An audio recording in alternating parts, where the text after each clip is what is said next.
Aujourd'hui, on a vraiment une journée à la température qui fait très Halloween. Et notre chronique jeux vidéo aussi va aller avec un thème très Halloween. On en parle avec Murmy. Bon matin à toi. Salut. Comment ça va? Ça va très, très bien, malgré la pluie. Ah, c'est pas grave ça, hein? On s'arrête pas à ça. Un gars très organisé, Murmy. T'as tout pensé à ça pour une thématique parce que la chronique était à la fête d'Halloween. Ça, oui. J'adore ça. Et tu vas nous parler d'une légende ce matin, la légende de Polybius, que je ne connaissais pas.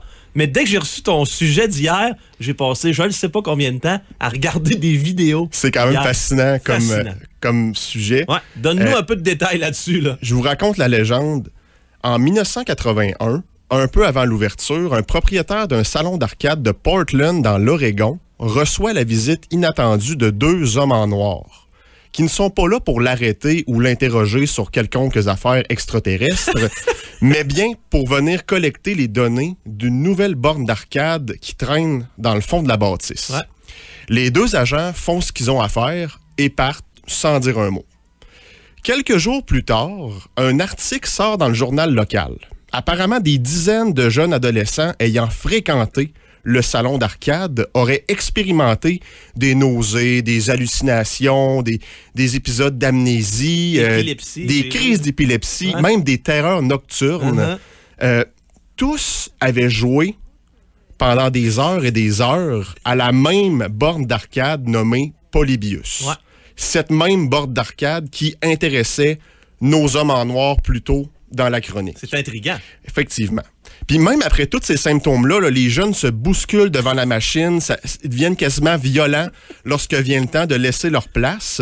Puis il va sans dire que la machine conçue par la compagnie Sinneslotion, qui veut dire déprivation sensorielle en allemand, est très addictive avec ses graphismes psychédéliques puis ses messages subliminaux. Certaines personnes pensent que Polybius aurait été créé par la CIA, en fait, dans le but de recruter des soldats hautement qualifiés. D'autres parlent que c'est une facette de leur projet MK Ultra qui visait en fait à trouver des méthodes de contrôle de la pensée. Près d'1 mois après sa sortie et plusieurs collectes de données plus tard, la machine disparaît soudainement de l'Oregon pour ne jamais y revenir. Mais le mal était fait, par contre, dans les centaines de personnes qui ont joué à Polybius, une dizaine sont devenus fous et un homme s'est même enlevé la vie en scandant son obsession pour le jeu. Oh. Quand même, hein? Évidemment, Jason, cette histoire-là est une légende urbaine. C'est ça. Ce n'est jamais arrivé. Aucune compagnie du nom de Sinneslotion n'a jamais existé. Puis à part des recréations de fans, on n'a jamais trouvé une vraie borne d'arcade de Polybius. C'est une fabrication, en fait. C'est une histoire. Hier, j'ai regardé plusieurs vidéos, je te le dis, j'en ai cliqué des vidéos pour essayer de comprendre un peu les origines, parce que là, on s'ostine un peu à savoir où est-ce que c'est parti. Il y en a qui disent que ce serait parti d'une histoire, une petite affaire, puis après ça, on a comme fait une boule de neige, puis là, c'est devenu gros, puis on a perdu un peu le contrôle. Oui, ben c'est ça, c'est du bouche à oreille, c'est une légende, ça se transforme. Mais les premières mentions de Polybius, moi, ce que j'ai trouvé, c'est que c'est apparu sur un forum Internet du nom de CoinUp à la fin des années 90. Puis ça, ça l'a intrigué une journaliste du nom de Kat Despira, qui s'est penchée un peu plus sur le sujet, elle qui avait grandi à Portland et a fréquenté, quand elle était jeune, le fameux salon d'arcade où Polybius aurait tourmenté ses joueurs. Elle, ce qu'elle a conclu, c'est que Polybius, c'est pas vrai, évidemment, mais c'est tisselé de quelques faits réels, comme tu dis, qui ont fait boule de neige puis qu'on a créé une légende avec ça.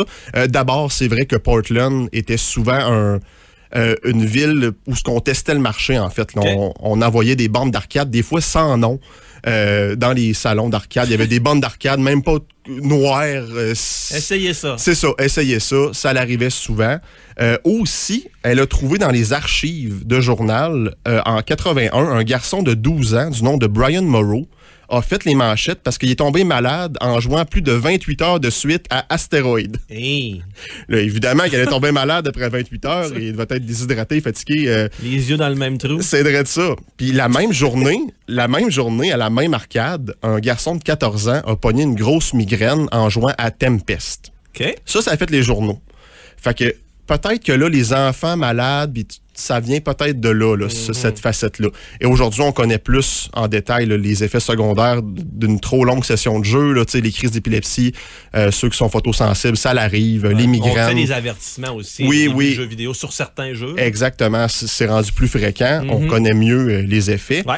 Pour ce qui est des hommes en noir, ben c'est vrai qu'en 81 aussi, le FBI investiguait beaucoup autour des salons d'arcade de Portland parce qu'il y avait certains propriétaires qui truquaient leurs machines pour faire de la loterie illégale. Là, je sais pas trop comment ils faisaient ça, mais encore une fois, c'est des articles qu'on peut trouver dans les archives de propriétaires qui faisaient ça. Aussi, les salons d'arcade à cette époque-là, c'était très mal vu. Là. On parlait de beaucoup de drogue, d'activités illicites. Là. C'était encore très mal vu là, en 81. Donc là, j'inviterais les auditeurs et auditrices aujourd'hui à aller faire des recherches. Tapez Polybius et faites votre propre recherche, mais c'est franchement intéressant. Avant de finir, Murmy, tu sais qu'on a évidemment des passionnés de cinéma d'Halloween. Là, on est à l'Halloween ce soir, hein? On va se clencher des Jason, puis des Freddy, puis tout ça. Mais des jeux vidéo d'Halloween, il y en a aussi. J'en ai sorti quelques-uns. Ghostbusters, entre autres. Ça a été. Il doit y avoir tellement de versions de ça. Il y en a une plus récente là, qui date de fin 2000. OK. Ouais, quand même. Et moi, mon jeu d'Halloween que tu ne connaissais pas. Non, mais que tu m'as montré tantôt. Maniac Mansion. Sur Commodore 64. Là, on sort les vieilles affaires. Là, on remonte, là, pas à peu près. Là. Moi, je me souviens quand j'étais tout petit, vraiment, là, tout petit, j'étais stressé, là, ça n'avait pas de bon sens. Je voulais pas me faire prendre par le propriétaire de ce manoir-là, un monsieur un peu bizarre. Là. Mais c'était vraiment intéressant. Donc, ressortez ça là, ce soir ou en fin de semaine. C'est le temps, vos jeux d'Halloween d'époque. C'est le temps de vous amuser avec ça. Et même si vous allez sur Google aujourd'hui, vous tapez là, sur le logo de Google, on a un Pac-Man Halloween. J'ai joué à 5 heures en arrivant ce matin. Un petit Pac-Man, c'est ça. C'est un classique. Ça se démode pas. Exactement. Et Murmy, on peut te suivre sur une chaîne YouTube? Oui, j'ai ma chaîne YouTube, Murmy, M-E-R-M-I. Contenu varié, surtout sur Nintendo. Là, je suis très Nintendo.